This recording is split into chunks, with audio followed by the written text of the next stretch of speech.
이사야서 58장 5절부터 7절까지, 마태복음 6장 16절부터 21절까지 먼저 이사야서 말씀을 봉독합니다.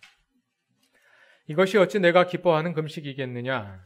이것이 어찌 사람이 통회하며 괴로워하는 날이 되겠느냐?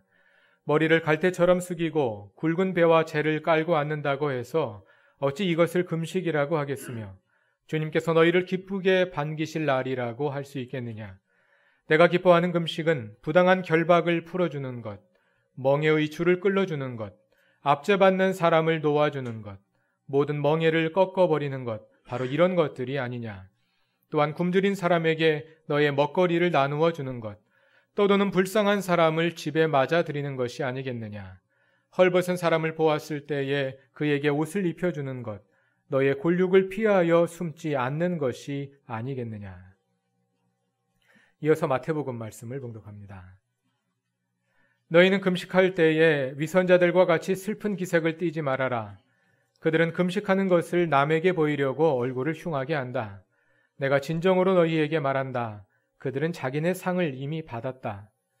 너는 금식할 때에 머리에 기름을 바르고 낯을 씻어라.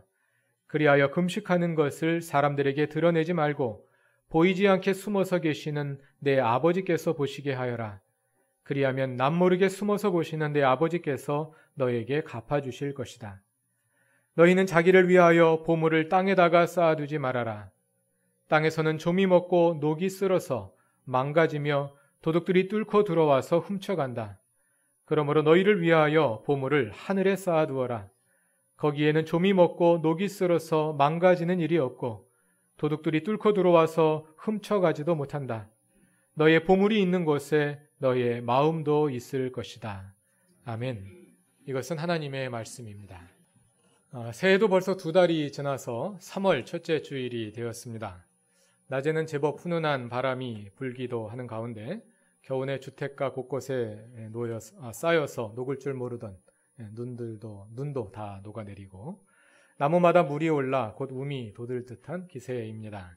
이제 얼마 안 있으면 길가에 샛노란 개나리. 어떻게 설교문 내용을 다 알고 있습니까? 샛노란 개나리도 피고, 제가 미리 유출 안 했는데, 아직 앙상한 가지들로 덮여 있는 야산에 보라색 진달래도 피어서 봄을 반기겠죠. 보라색은 사순절의 예전 색깔이기도 합니다.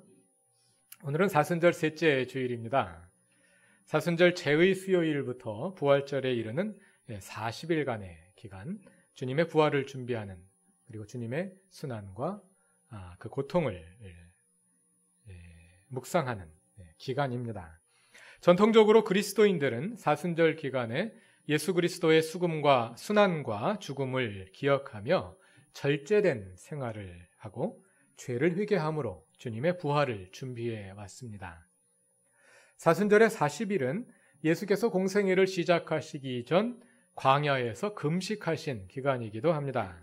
그래서 전통적으로 교회는 예수님을 본받아서 사순절 40일간 금식을 했습니다. 오늘날은 사순절 기간 동안 온전히 금식을 하는 사례를 찾아보기 힘듭니다만 물론 40일을 계속해서 금식한 것이 아니라 그 가운데 있는 주일은 뺐습니다. 그래서 주일 6번을 빼고 40일이기 때문에 실제로 사순절은 46일 기간이 됩니다. 어쨌든 오늘날은 이 사순절 기간 동안 온전히 금식을 하는 사례를 찾아보기는 쉽지 않습니다만 여전히 사순절 마지막 주간 성금요일에 한 끼 정도 금식을 하는 그리스도인들은 많이 있습니다. 여러분들 가운데도 그렇게 하시는 분들이 많이 있는 것으로 알고 있습니다. 그래서 오늘은 사순절 세 번째 주일을 보내면서 이 금식의 의미를, 사순절의 한 특징적인 영성 생활의 양상인 금식의 의미를 살펴보고 사순절을 좀 더 의미 있게 보낼 방법을 생각해 보고자 합니다. 성경에는 다양한 금식의 사례들이 담겨 있습니다. 에스더 4장을 보면 페르시아에 살고 있던 유대인들 전체가 종족 학살을 당할 위기에 처했을 때 모든 유대인들이 사흘간 금식하며 기도합니다. 사무엘상 7장에 의하면 사사시대 이스라엘이 블레셋의 위험에 처했을 때 사무엘의 인도에 따라 온 이스라엘이 미스바에 모여 금식하며 회개의 기도를 드립니다. 또 다윗은 밧세바와의 불륜을 통해 태어난 아기가 사경을 헤맬 때 혹시 하나님이 살려주시기를 바라는 마음으로 7일간 금식을 하기도 했습니다. 이처럼 금식은 개인적인 간구의 표현이기도 하고 회개의 표시이기도 했으며 민족적인 위기를 당하여 하나님의 도우심을 바라면서 금식을 하는 적들도 있었고 또 국가적으로 금식하는 날을 정하여 놓고 지키기도 했습니다. 금식일은 주로 이스라엘의 역사적 위기의 순간들과 관련되는 경우가 많았습니다. 예를 들어서 예루살렘이 바벨론에 포위되었던 그 날을 기념하며 이스라엘은 매년 금식을 했고 또 성전이 파괴된 날을 기념하여 유대인들은 국가적으로 금식을 시행하곤 했습니다. 그러한 금식의 전통이 신약 성서 당시에도 지켜지고 있었고 또 그것이 기독교에도 이어져서 우리의 영성 생활의 중요한 한 부분을 차지하게 된 것입니다. 성서 속의 사람들이 그리고 그리스도인들이 금식을 하는 이유는 여러 가지 구체적인 사례들과 연결이 되어 있습니다만 그 공통점을 찾아보자면 우리의 일상적인 필요로부터 관심을 돌려서 더 영적인 것들에 집중하고자 하는 것이라고 할 수 있겠습니다. 우리가 금식을 하는 것은 우리의 몸을 괴롭게 함으로 종교적 욕구를 채우고자 하는 금욕행위가 아닙니다. 또 금식은 원하는 것을 이루기 위해 목숨 걸고 하나님께 때를 쓰는 것도 아닙니다. 금식의 핵심은 우리의 모든 관심을 좀 더 하나님께 집중하여 하나님과 깊은 만남을 지속하는 데 있습니다. 그럼 어떤 분은 이렇게 질문할 겁니다. 금식을 하면 정신이 혼미해져서 도무지 하나님께 집중할 수 없는데 차라리 밥을 먹으면서 집중해서 기도하는 것이 낫지 않겠습니까? 정 그러시다면 안 하셔도 괜찮습니다. 그러나 12시에 점심을 먹던 사람이 점심을 거르고 나면 12시 1분 딱 되는 순간부터 정신이 혼미해지기 시작하는 건 아니겠죠. 일단 시작했다가 정신이 혼미해져서 도무지 안 되겠다 싶으면 그만두셔도 괜찮습니다. 현대인들은 금식에 대해서 공포심을 가지고 있습니다. 왜냐하면 굶을 일이 별로 없기 때문입니다. 한 끼 굶으면 금방 죽을 것으로 아는 거죠. 그러나 죽음을 무릅쓰고 금식하기로 결심하는 순간, 그 순간부터 우리의 마음은 하나님께로 향하게 됩니다. 그리고 몇 끼 금식한다고 해서 죽는 것도 아니고 건강에 큰 이상이 생기지도 않습니다. 그러나 건강에 이상이 있는 분들은 안 하시는 것이 좋습니다. 또 금식 얘기 나오면 이런 질문들을 하십니다. 몇 시부터 몇 시까지 하는 것이 한 끼 금식이냐? 예를 들어서 아침을 11시에 먹고 저녁을 5시에 먹으면 그것도 점심 금식한 것으로 쳐주는 거냐?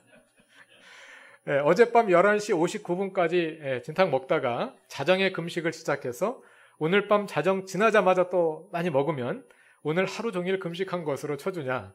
이런 거. 물은 마셔도 되냐? 우유나 주스를 마시는 것도 금식으로 쳐주냐? 이런 질문들을 하시죠.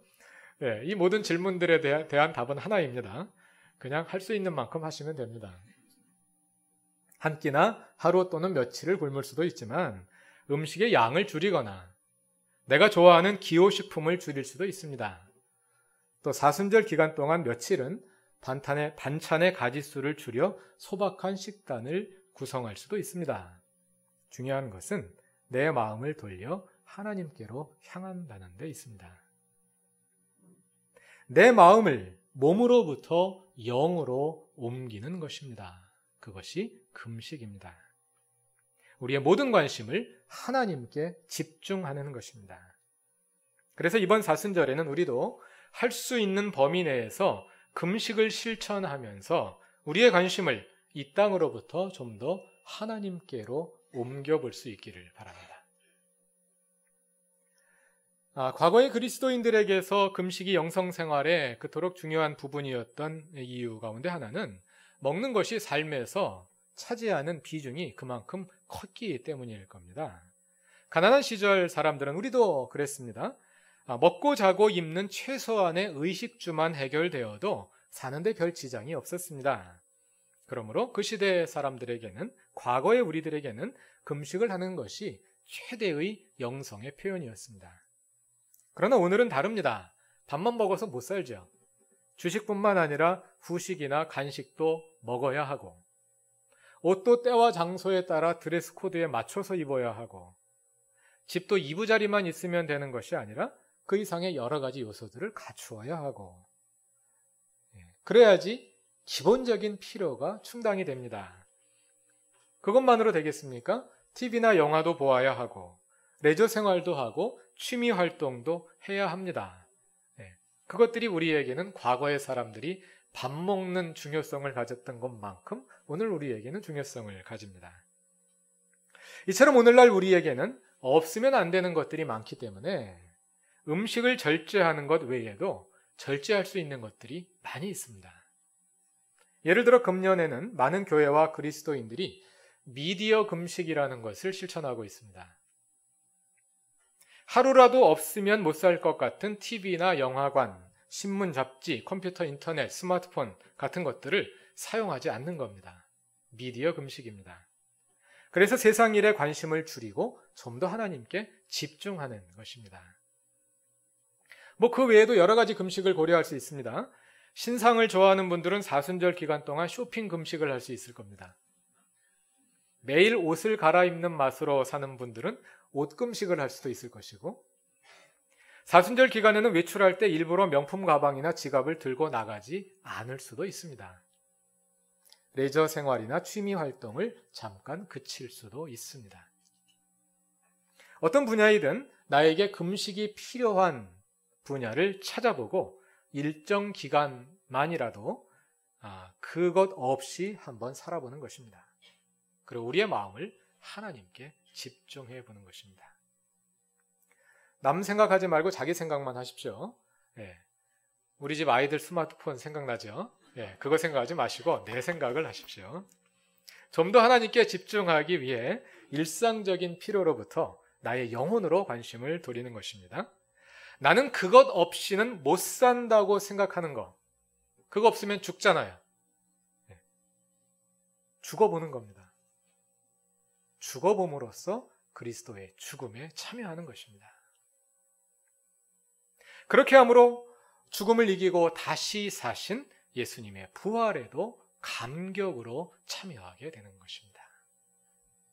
그렇게 이번 사순절은 우리 구루터기 교우들이 다방면에서 금식을 실천함으로써 하나님께 더욱 가까이 나아가는 그런 기간이 될 수 있기를 바랍니다. 내가 할 수 있는 범위 내에서 스스로 약속을 정하고 실천해 보는 겁니다. 나의 많은 관심을 차지하고 있는 분야들을 찾아보십시오. 나는 이거 없으면 죽는다, 못 산다 이렇게 생각되는 분야일수록 더 좋습니다. 그러나 너무 율법적이거나 극단적으로 나갈 필요는 없습니다. 건강에 이상이 있는 분들이 무리해서 금식을 하실 필요는 없습니다. 어제 결혼을 한 신혼부부가 사순절 기간 동안 잠자리를 갖지 않겠다고 이런 어리석은 결심은 하지 마십시오. 내가 할 수 있는 현실적인 방법을, 내 마음을 하나님께 돌릴 수 있는 그런 방법을 찾아보십시오.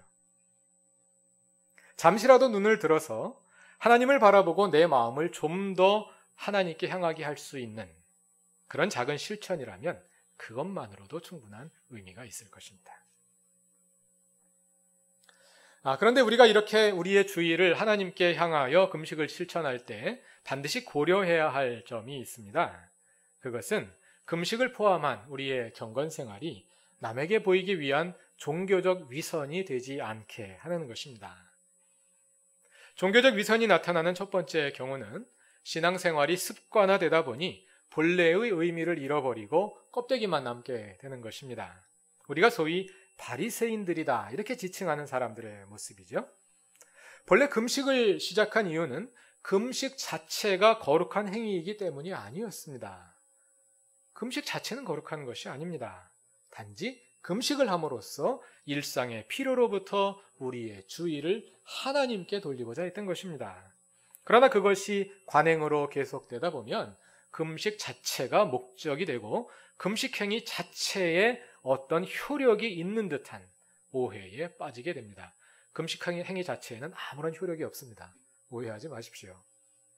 그렇게 되고 나면 그 행위만 남고 정작 하나님께 집중하려던 본래의 의도는 사라지게 됩니다. 그래서 하나님께 집중하지 않은 채 금식이라는 종교 행위만 계속되고 나는 금식을 하기 때문에 하나님께 대한 종교적 의무를 완수하고 있다는 착각에 빠지게 됩니다. 그래서 한편으로 금식하면서 동시에 죄를 저지르는 실수를 하게 되는 것입니다. 우리의 예배 생활도 그렇습니다.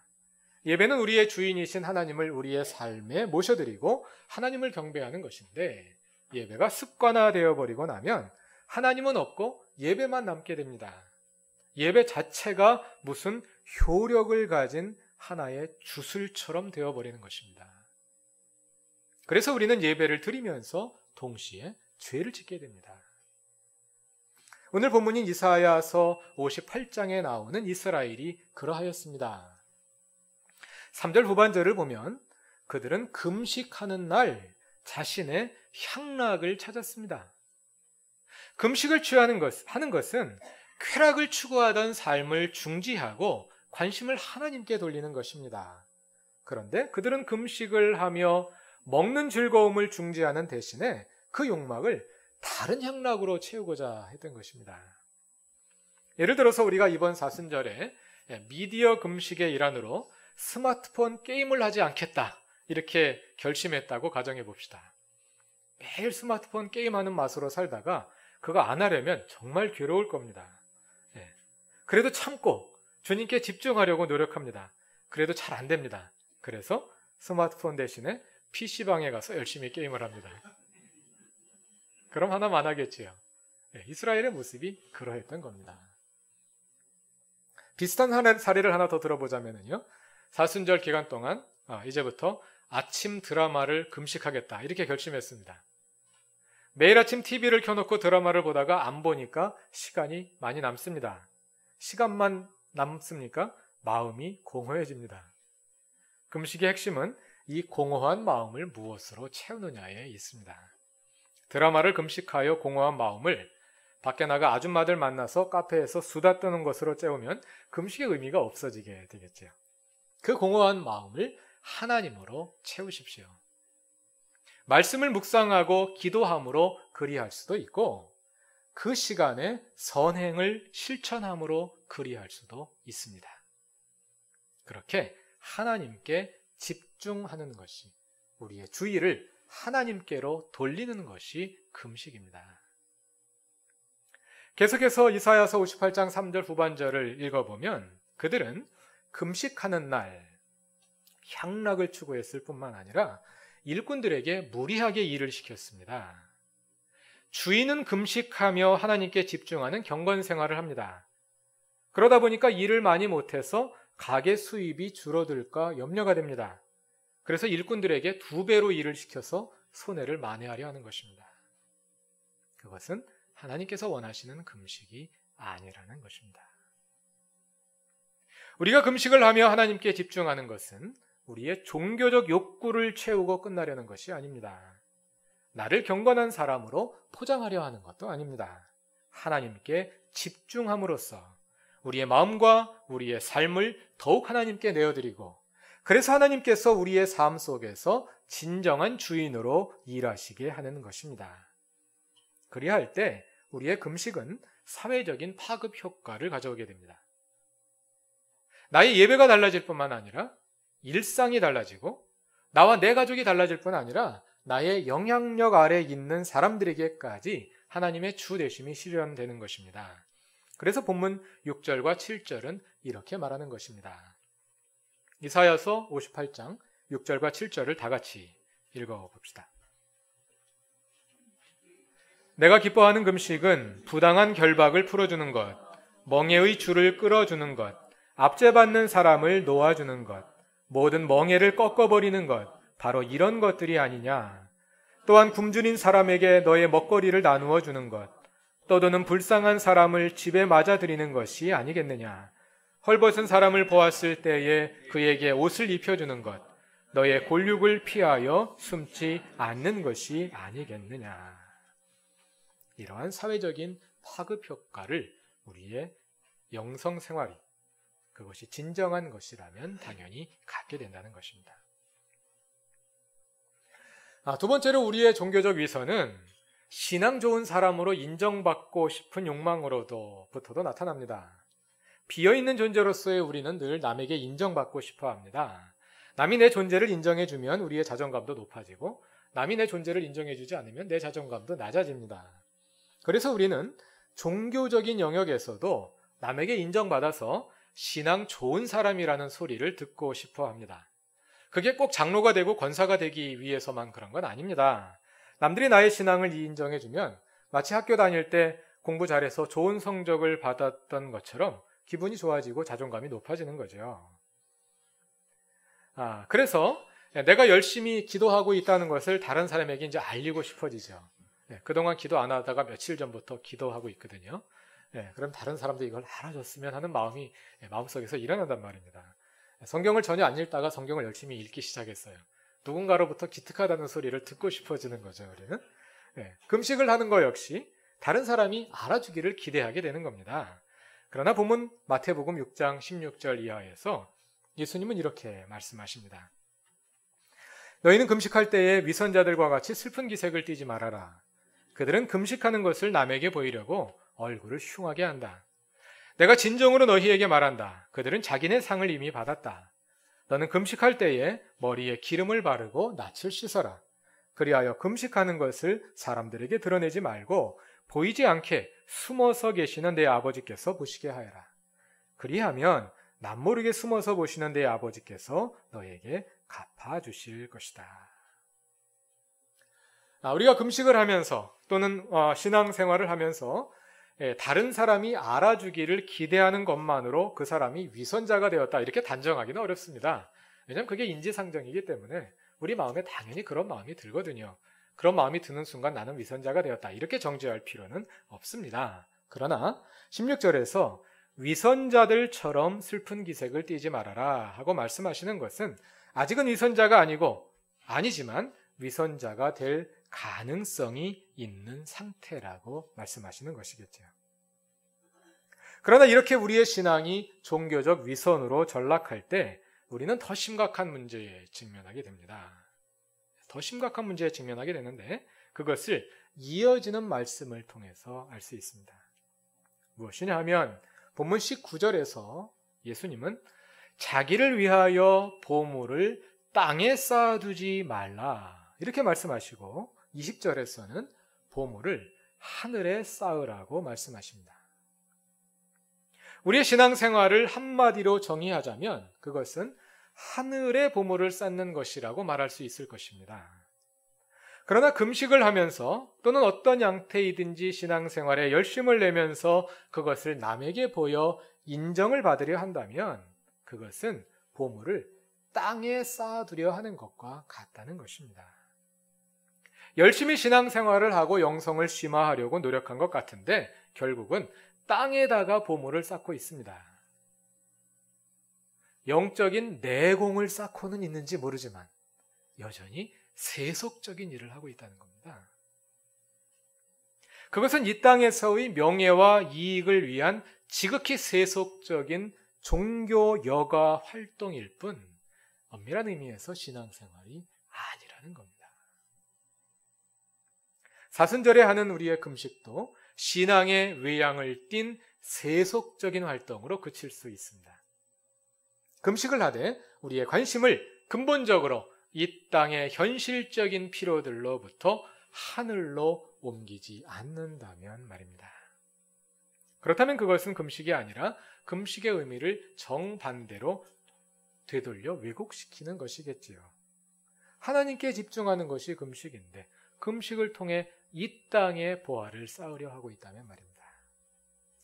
그러한 금식은 다이어트의 효과는 있을지 몰라도 우리를 하늘의 시민으로 성숙시키는 데는 기여하지 못할 것입니다.